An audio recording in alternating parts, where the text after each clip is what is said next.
A serviço da sociedade. Aqui é ciência. A SIC, a Associação Comercial e Industrial de Campos, há 129 anos, comprometida com desenvolvimento econômico e social.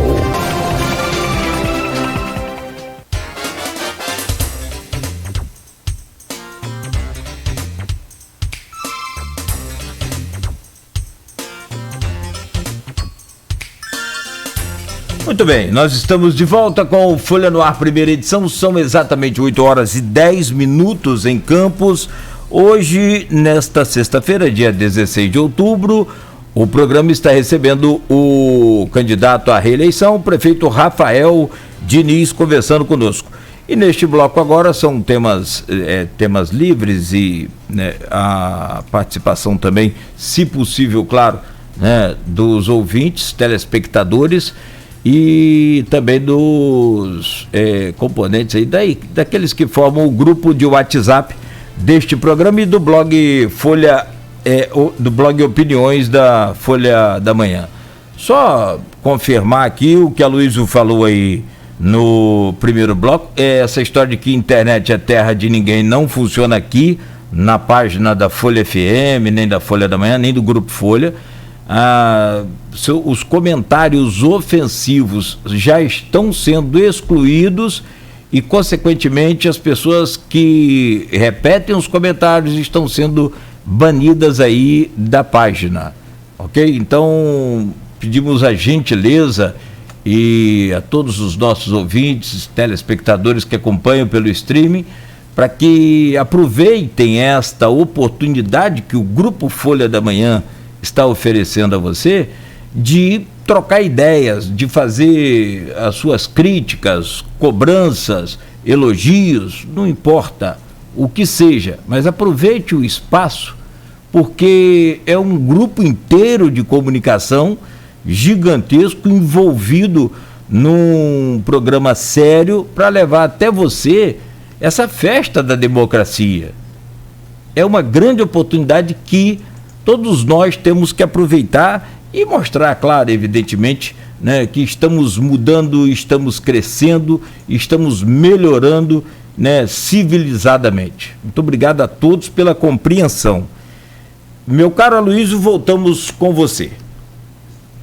Então, infelizmente a gente teve tempo de falar do polo universitário, da parceria, não vai ter tempo de retomar, mas em relação à pergunta feita pelo Aldir e a resposta do prefeito Rafael, em relação aos programas sociais. Rafael, você falou, e segundo, não é a minha opinião, é a opinião de 34 pessoas, representantes da comunidade, em diversas áreas, da situação financeira que torna muito difícil a retomada dos programas sociais. E quem fizer... Estudante popular talvez seja possível, mas passagem social e cheque cidadão é impossível. Talvez seja, como você falou, a médio prazo a situação melhorar, mas a curto prazo é impossível. E isso seria estelionato eleitoral. No entanto, você fez essa promessa em 2016 de manter os programas. E chegando ao governo, você, como se disse, manteve inicialmente, depois você cortou. E muitos dos seus adversários, como você falou agora em relação aos seus, acusam você de estelionato eleitoral por ter prometido em 2016 o que seu governo não pôde cumprir. Como é que você responde a esse tipo de acusação? Aloysio, só para não deixar de falar com relação ao polo universitário, rapidinho, né? O nosso governo é o governo que mais dialoga com as universidades, né? Que vem realizando inúmeras parcerias com a universidade, e esse é um compromisso meu para a nossa futura gestão, é dialogar mais com a universidade, inclusive na proposição de um Conselho Municipal de Universidades, para a gente poder fortalecer essa relação e buscar mais conhecimento das universidades para dentro da prefeitura, para dentro do governo, para dentro da gestão. Em 2016, quando a gente se apresenta, quando eu me apresento como candidato a prefeito de Campos, ali nós imaginávamos muita coisa e pensávamos em realizar muitos sonhos das pessoas. Tenho certeza que, infelizmente, muita gente chateada com a gente, muita gente até decepcionada com a gente, achando que todos esses sonhos que a gente achou que pudesse realizar não foram, né, não foram realizados. Primeiro, dizer que nada foi da boca para fora, muito pelo contrário. Tudo que eu fiz você sonhar tudo que eu fiz você imaginar, eu antes sonhei, eu antes imaginei. Porque a gente sempre esperava um cenário e quando a gente entra, o cenário é completamente diferente daquilo que a gente encontra. Mas para aí, Rafael, você era vereador, você quer dizer que você não sabia? Bom, o fato de eu ser vereador não me garantia o direito, né, de ter realmente as informações do que faziam com a administração pública, com o município de Campos naquela época. Tanto que vocês mesmos, enquanto imprensa responsável, acompanhavam isso. Quantos pedidos de informação eu, enquanto vereador, fiz, e todos esses pedidos eram negados. Ponto. Isso aí é uma questão que nos negavam essas informações para saber realmente o que acontecia com a máquina administrativa. Outro ponto, Campos era uma das cidades menos transparentes, né, do estado do Rio de Janeiro. Hoje Campos não é uma das cidades mais transparentes. Esse é um trabalho da nossa gestão, isso é reconhecimento pelo Tribunal de Contas do Estado, pelo Ministério Público, pela CGU, mostra as nossas ações de transparência. Mas lá atrás não eram transparentes, escondiam, maquiavam todos os números e ali nós imaginávamos sim que encontraríamos um cenário difícil, mas só quando a gente entra que a gente percebe verdadeiramente a bagunça, o tamanho da responsabilidade que cometeram com a nossa cidade. E quando a gente entra, além da bagunça administrativa, a grave crise financeira, esperávamos sim, sabíamos sim que teríamos menos recursos, mas não infinitamente menos recursos do que a gente teve, repito, teve 1,6 de orçamento em 2017, já no nosso primeiro ano de governo, o pior orçamento da história de Campos nos últimos anos. Daí, a gente, antes, achar que poderia fazer tanta coisa, e quando a gente entra, a gente vê que tudo aquilo que a gente sonhava, e eu realmente sonhava, muita coisa não era possível, como você bem colocou, eu tinha colocado antes. A gente manteve enquanto pôde, até que a gente se deparou com a verdadeira realidade. Naquele momento eu entendi que ser prefeito de Campos não era mais estar ali para realizar todos aqueles sonhos, mas sim, como missão principal, começar a arrumar uma bagunça completa que deixaram na nossa cidade, né? Campos já chegou a ter orçamentos de quase, né, 2,7, 2,8, isso numa fartura de royalties absurda, e destruíram a nossa cidade como destruíram, e a nossa gestão que vem tendo coragem de tomar todas as decisões para poder arrumar. Então, eu não cometi o estelionato eleitoral, muito pelo contrário, eu realmente achei que muita coisa poderia ser feita, tentamos mantivemos algumas coisas, só que depois o dinheiro acaba e em casa que falta pão, todo mundo briga e ninguém tem razão. Não tem como você manter aquilo que você não tem dinheiro que te dá a oportunidade de manter. Hoje não. Hoje eu conheço os números como nenhum outro candidato. Hoje eu conheço a realidade financeira e administrativa de Campos como nenhum outro candidato. Entendendo essa realidade, é por isso que eu não vou sair prometendo aquilo que não pode ser feito, porque eu te garanto, não pode ser feito como você bem colocou. E todos os especialistas estão colocando. Quem estiver aqui hoje prometendo isso ou prometendo aquilo, primeiro me diz, beleza, mas da onde que vai tirar? Da onde que vai tirar o dinheiro para poder bancar esse programa? O restaurante popular, sim, é possível, mas eu não vou ficar aqui prometendo. Vamos entrar e trabalhar, inclusive, numa parceria que a gente busca até hoje com a iniciativa privada, para tentar bancar esse serviço, e não mais o público bancando esse serviço. Mas isso a gente já vem fazendo agora. Ficar prometendo eu não vou, porque hoje eu conheço a máquina e a realidade financeira como nenhum outro, né? Estou vendo um candidato aí falando que, não, com 1,8 eu consigo administrar Campos. Não conhece nenhum número. Com 1,8 você não paga ainda as contas básicas de Campos. Não paga. Então não conhece número para poder estar falando que com 1,8 resolve. E mais que isso, quando a mãe teve mais de 1 bi que isso, não resolveu, deixou muita conta atrasada, vai resolver com 1,8? Não, os números não são esses. Enquanto candidato a prefeito que hoje conhece os números, eu não vou sair prometendo as coisas para as pessoas. Rafael, se você não me prometeu, eu não vou votar em você.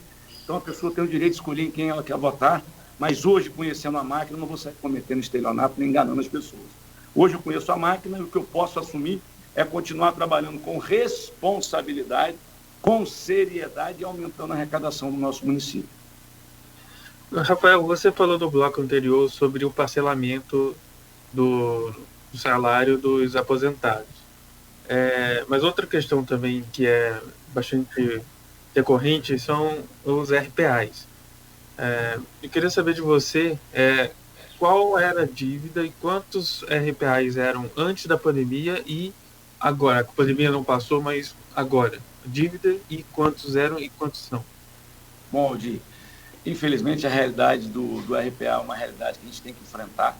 Primeiro, o meu respeito total aos nossos RPAs, trabalhadores dignos, que muitas das vezes, até sem receber, continuam trabalhando para prestar um serviço à nossa população. Quando a gente não consegue realizar o pagamento, não é porque a gente não quer, é porque a gente não tem dinheiro para poder realizar. Nós já provamos isso para o RPA, que assim que a gente pode, a gente realiza esse pagamento com todo respeito a esse profissional. Dou o exemplo de 2018, quando a gente teve a nossa maior arrecadação, ainda que infinitamente menor do que o Campos já teve. Nós tivemos uma arrecadação de 2 bi, nós mantivemos todos os pagamentos regulares em 2018, inclusive pagando o atrasado de 2017, ou seja, quando a gente tem recurso, a gente realiza o pagamento. O que está acontecendo agora, por exemplo, com o RPA da educação. O fato de não estarmos tendo aula, a gente consegue gerar uma economia de recursos que deveríamos estar gastando se estivesse acontecendo as aulas. A gente faz a economia desses recursos e, de forma planejada e responsável, a gente direciona esse recurso para a quitação do RPA, por exemplo, da educação. A gente não vem aumentando esse número no pós-pandemia, até porque os serviços diminuíram drasticamente, né? Inclusive tem um próprio ano eleitoral, que não há acréscimo, tendo em vista o ano eleitoral, então a gente vem reduzindo esse número dentro das nossas possibilidades. A gente precisa acabar com, às vezes, um pensamento de alguns: ah, não, o RPA é um movimento político. Não, muito pelo contrário. É o RPA que é o vigia das escolas, é o RPA que limpa as escolas, é o RPA que limpa as unidades, os hospitais da nossa cidade, serviços essenciais e tantos outros serviços também essenciais que a gente tem que realizar por RPA. Foi uma política que nós herdamos, né? O sonho era a gente poder terceirizar todas essas pessoas, mas quando a gente terceiriza, a gente está falando de um custo de pelo menos 2,6 do que custa o RPA. Se a gente está tendo essa dificuldade, então a gente não vem aumentando, a gente vem diminuindo esse custo e, mais que isso, Aldir, buscando regularizar esse pagamento. Queria tocar nesse assunto também, se você me permite, Aldir. Não é porque eu sou candidato a prefeito que eu vou sair prometendo pagamento de RPA, não. Muito pelo contrário. Eu prometo às pessoas que eu vou continuar trabalhando como eu venho trabalhando diariamente para poder regularizar esse pagamento. E tem uma pergunta que sempre nos faz: mas, poxa, Rafael, quando que você efetivamente vai regularizar? Eu volto no nosso primeiro bloco. Nenhum prefeito tem condições de dizer exatamente quanto que vai ter amanhã ou depois de amanhã. Então não dá para marcar uma data. E não marcaria uma data ainda que em período eleitoral só para prometer e de repente ter o voto da pessoa. Não. O RPA tem que saber que a gente vem trabalhando todo dia. Se, por exemplo, eu não ganhar a eleição, se, por exemplo, eu não estiver num próximo processo, eu vou trabalhar até dia 31 de dezembro para quitar o RPA. E se continuarmos aqui, queremos continuar aqui, nós vamos trabalhar para poder quitar e buscar outras alternativas, inclusive alternativas que eu venho discutindo, eu já comecei a discutir com a própria universidade. Rafael, tem sobre esse bloco mais 2 perguntas para fazer, a gente vai até 8h45.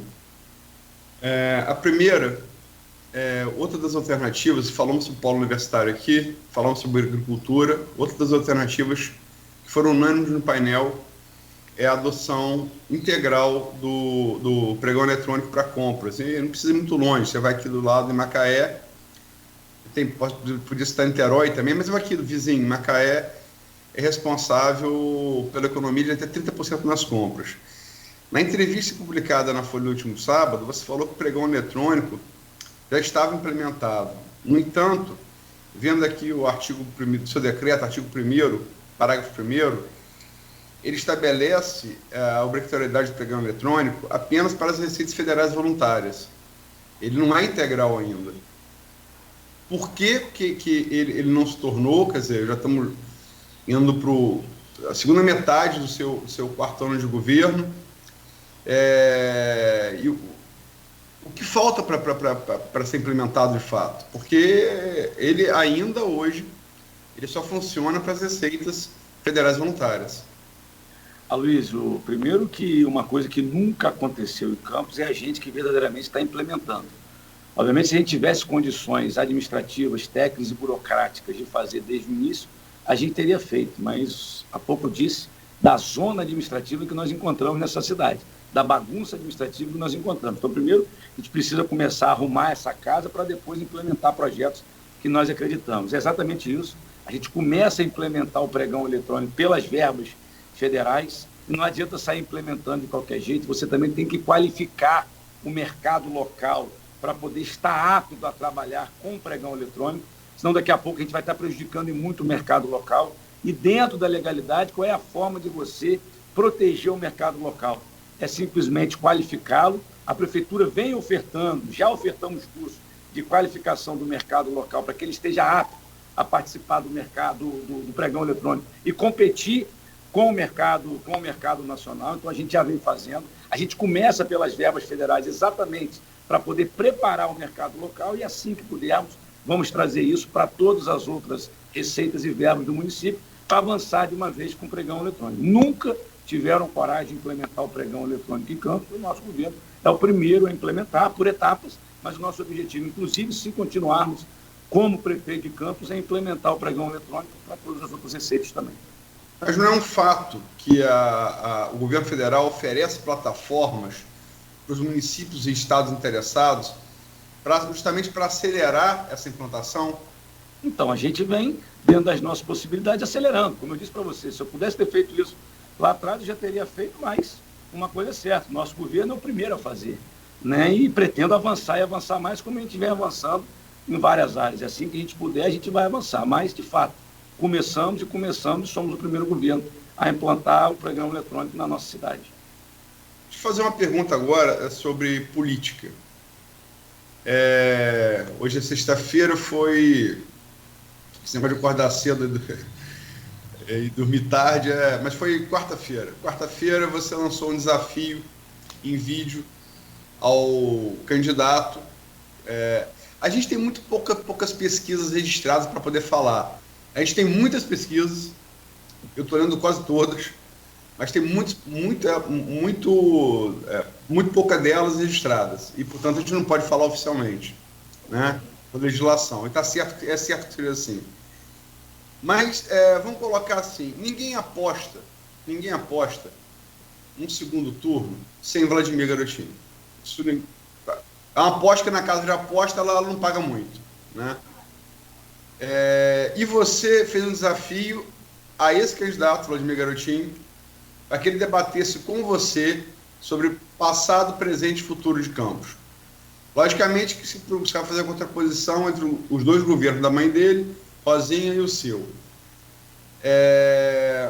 E ele respondeu com outro desafio, chamando você para vocês irem junto às ruas.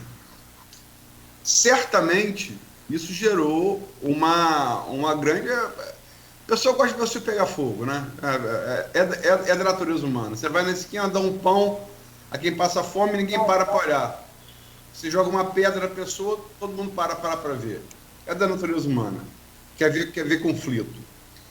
Mas isso, e até que ponto isso, politicamente, não pode ser uma demonstração de último tiro político, de certo desespero por, de repente, não estar tão bem em intenção de voto e querer polarizar com quem, em tese, está liderando essa intenção?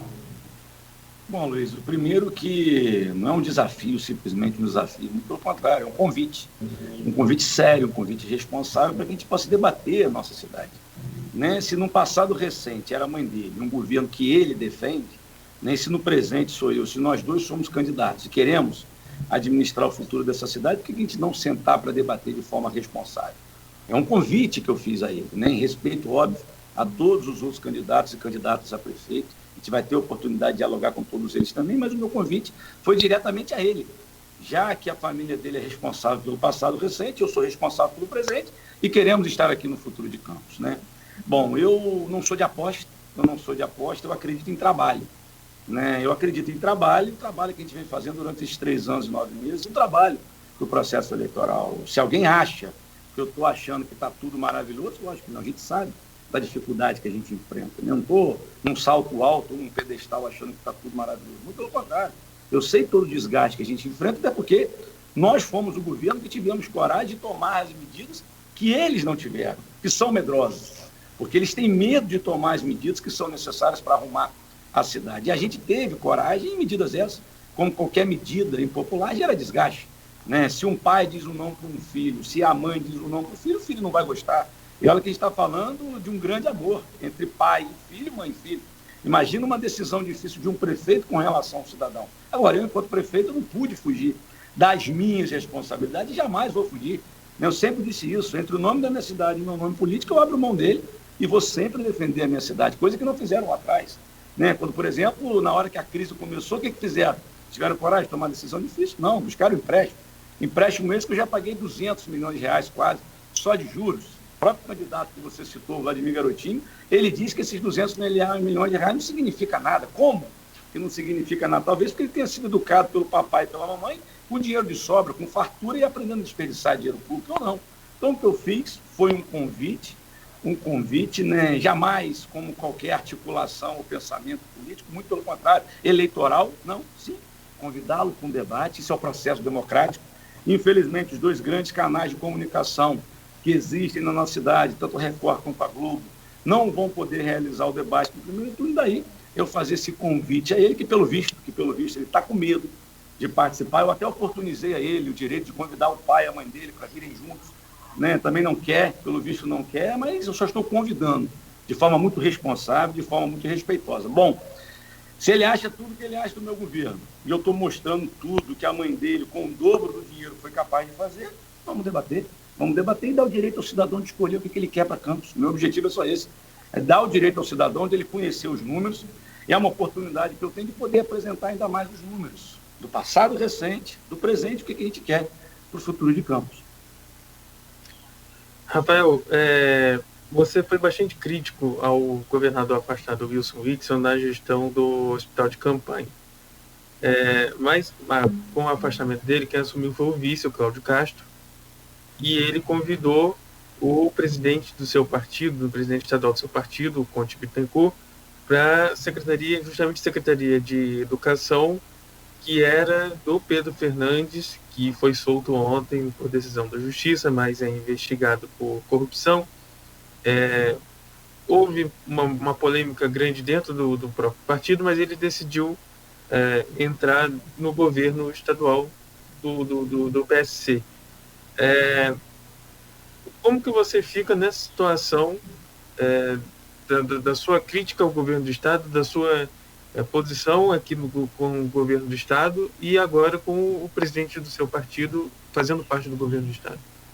Bom, Gi, primeiro aproveitar essa oportunidade que você nos recorda do hospital de campanha. A gente precisa fazer uma diferenciação entre o hospital de campanha que foi tentado, implementado pelo Estado, que não foi, aquela bagunça, aquela desordem, aquele circo montado, e o hospital que nós montamos sozinho no município, na Beneficência Portuguesa, que atendeu a nossa população, né? Fazer essa diferenciação.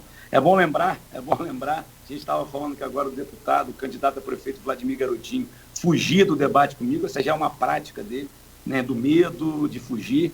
No hospital de campanha ele foi para lá no início tirar selfie, gravando vídeo, que era ele que estava trazendo, e como tudo começou a dar errado, ele sumiu, fugiu, se escondeu mais uma vez. Mas um exemplo da prática dele, de medroso, de fujão. Com relação ao deputado Conte Bittencourt, o ex-deputado Conte Bittencourt, presidente do nosso partido, ele é a grande referência em educação no estado do Rio de Janeiro. Quando houve convite por parte do agora governador em exercício Cláudio Castro, ele, obviamente, foi consultado e consultou a todas as forças e representações da educação do estado do Rio de Janeiro.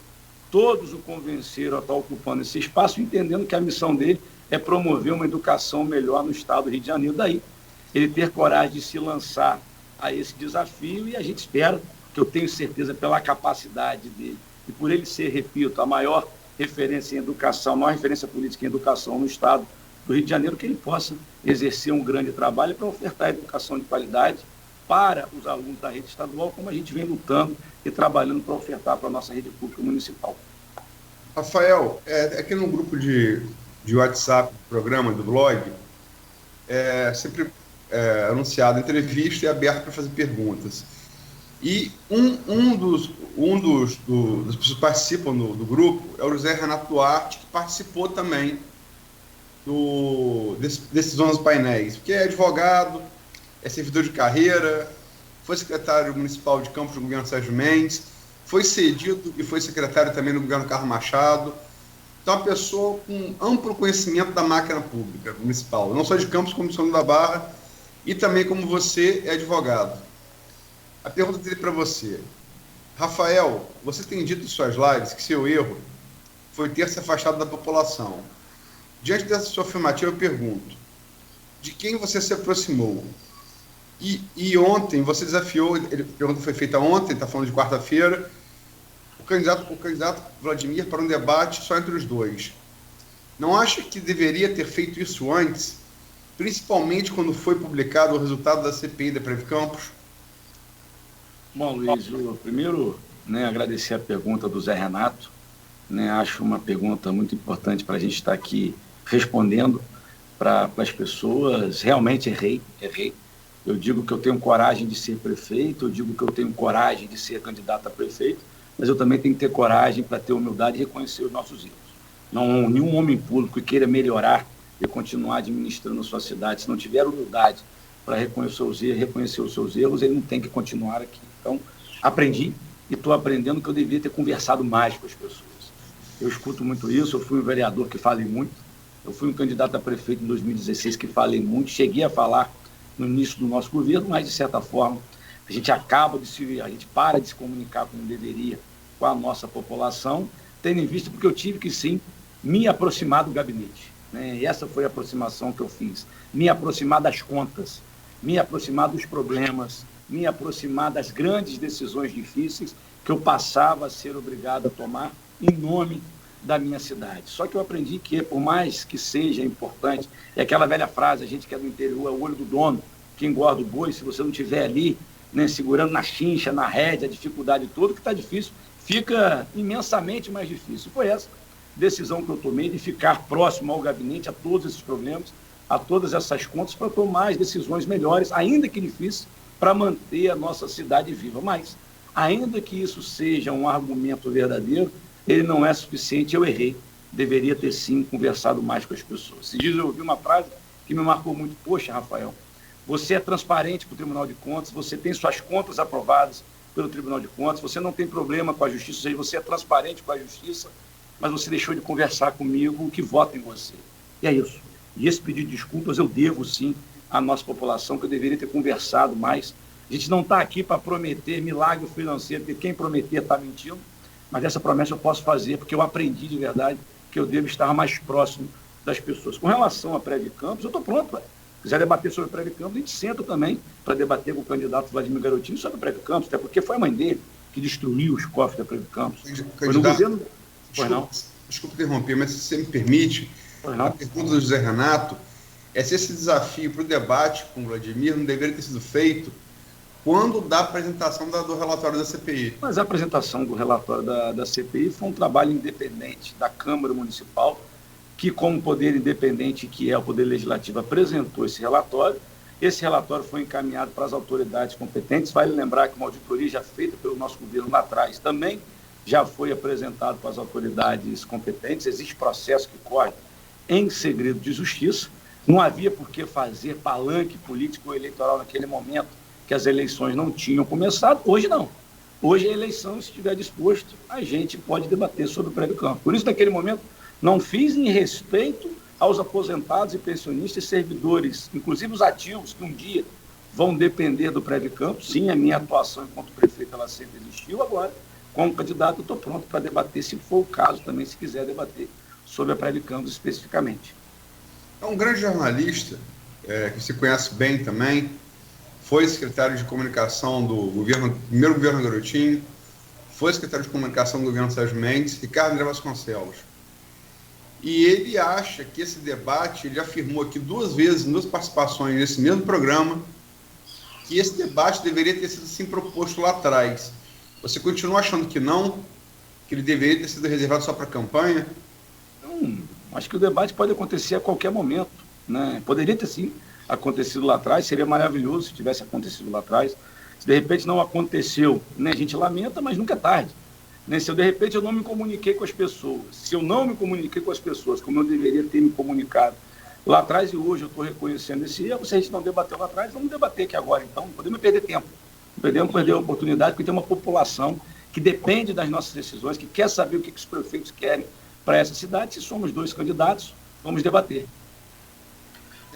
Prefeito, quer fazer uma pergunta, Luiz? Não, pode fazer, Aldir, falta só uma. Na entrevista ao jornal Folha da Manhã, no Jornal Impresso, você citou que houve críticas por citar bastante o governo anterior, por citar o passado, e também por eventualmente não ter mostrado tudo que a situação como você encontrou. Qual o seu balanço sobre essas críticas que você recebe? Você acha que falou muito sobre o passado ou não? Aldir, é impossível não falar do passado se ele encosta em mim todo dia. Todo dia eu sou obrigado a pagar a dívida do governo passado. Todo dia eu sou obrigado a tomar decisão difícil por causa da irresponsabilidade do governo passado. Então, ainda que você queira esquecer, ele vai estar sempre aqui. E vai estar aqui comigo, vai estar com qualquer outro prefeito, seja eu ali na frente, ou seja outro lá na frente, porque a bagunça que fizeram, a irresponsabilidade que cometeram, não é uma responsabilidade que consegue apagar da noite para o dia. Por exemplo, o empréstimo que eles fizeram. É um empréstimo que se quando eu terminar meu mandato esse ano, eu também não termino de pagar. Se eu continuar, eu também não termino de pagar. Então não tem como. Esse passado vai estar sempre na cola de qualquer prefeito que esteja aqui, porque a responsabilidade deles, né, na verdade, o resultado, o reflexo dessa irresponsabilidade deles, vai tocar pelos próximos anos, pelas próximas gestões e próximas gerações. Então isso é real. Então quando a gente volta ao passado, não é nem porque a gente quer, é que ele não consegue nos abandonar tamanha quantidade de maldade que fizeram. As críticas, como eu disse, né, todo homem público ele tem que entender e aceitar as críticas. Tudo aquilo que é dito dentro do respeito e da responsabilidade, a gente tem a obrigação de ouvir. E ao dia, se tem um candidato, se tem um prefeito que ouviu críticas, ninguém ouviu mais críticas do que eu. Posso afirmar que ninguém apanhou mais do que eu apanhei nesses 3 anos e 9 meses. Na maioria das vezes, com muita fake news das mais bárbaras possíveis, e nós enfrentamos isso. Me perguntam por que eu não respondi esses fake news, simplesmente porque eu não podia perder tempo com isso, eu tinha uma cidade para administrar, agora não.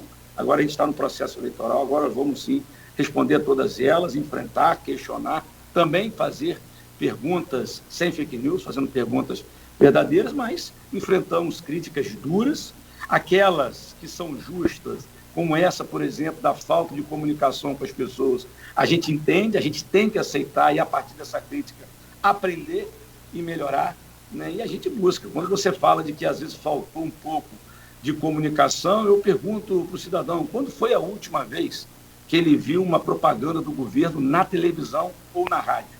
Isso é forte. Você não vai lembrar, sabe por quê? Porque faz muito, muito tempo que a gente não faz. E toda vez que a gente fez, ou foi por febre amarela, ou foi do combate à dengue, ou alguma coisa da saúde e da educação. Temas importantíssimos. O outro governo já chegou a gastar em poucos anos mais de 30 milhões de reais com comunicação. O pouco que eu tenho, eu vou gastar com comunicação, ou eu vou pegar esse dinheiro para pagar o RPA? Se eu tivesse, eu teria pego, por exemplo, para pagar o RPA imediatamente. É governo de prioridade, é governo de responsabilidade. Daí, muitas das vezes, a gente não conseguir realizar a comunicação que a gente gostaria de realizar. Rafael, está terminando, faltam só 2 minutos, mas concisamente. Um dos muitos motivos de queixa, aí não político, é da administração, é a quantidade de buracos na cidade. É raro rua que de esquina a esquina não tenha pelo menos 3, 4 buracos. Há possibilidade de solução para isso em curto prazo? Assim, Aloysio, e essa é a demonstração do nosso governo, que a gente não pensa no processo eleitoral, a gente pensa sim em administrar. Infelizmente é um grande problema que a gente enfrenta, que qualquer prefeito enfrenta. Já chegaram a gastar por mês em Campos de tapa-buraco 3 milhões de reais. Né? Quando a gente conseguiu gastar, pelo menos no ano de 2018, quando a gente teve uma receita melhor, a gente chegava no máximo a 500 mil reais para poder manter a malha viária reformada e manter a malha viária suficiente, nem atendendo a expectativa da nossa cidade. Quando a gente não faz, não é porque a gente não quer. Alguém acha que eu quero buraco na cidade? Eu acho que não. É porque não tem dinheiro. Ou eu vou pagar o servidor, ou eu vou pagar o aposentado, ou eu vou pagar o RPA, ou eu vou pagar o tapa-buraco. Essa é uma grande realidade. É prioridade? É, mas infelizmente existem tantas outras prioridades. A solução que a gente encontra em parceria com a iniciativa privada, com a Águas do Paraíba, uma vez que todas as obras que elas realizam geram também transtorno na cidade, num trabalho da Procuradoria, a gente encontra uma medida para poder ser doado para a nossa cidade, que já foi doado, já estamos implementando, uma usina de asfalto frio, que vai nos ajudar em muito, num custo infinitamente menor, a poder atender a todas essas demandas. E a gente tem que ficar atento a uma coisa, Luiz. Se o cidadão, de repente, não entender que eu tenho que continuar aqui, a gente vai deixar esse legado para as pessoas. Candidato. A gente não está trabalhando para um mandato. A gente está trabalhando, sim, para atender a demanda da nossa população. Muito bem. Candidato, nosso tempo... Para poder manter uma política como essa. Muito obrigado. Nosso tempo encerrou aqui nesse bloco e são 8h45 minutos. Cláudio, por favor, para você avisar... Sim. Feito como aos demais candidatos, 1 minuto e 30 segundos, para não cortar no meio, por favor. Sim. Perfeito. Vamos ao intervalo, então. São 8h45 minutos. Próximo bloco, Aloysio, Aldir, candidato Rafael, e aos nossos ouvintes e telespectadores, o programa destaca aí na pauta os projetos para Campos. Vamos rápido ao intervalo para fazermos aí o fechamento desta primeira entrevista, dessa primeira rodada, né, com o Rafael, onde estamos e estaremos recebendo novamente todos os candidatos à Prefeitura de Campos. 8h45. A prestação dos equipamentos de energia solar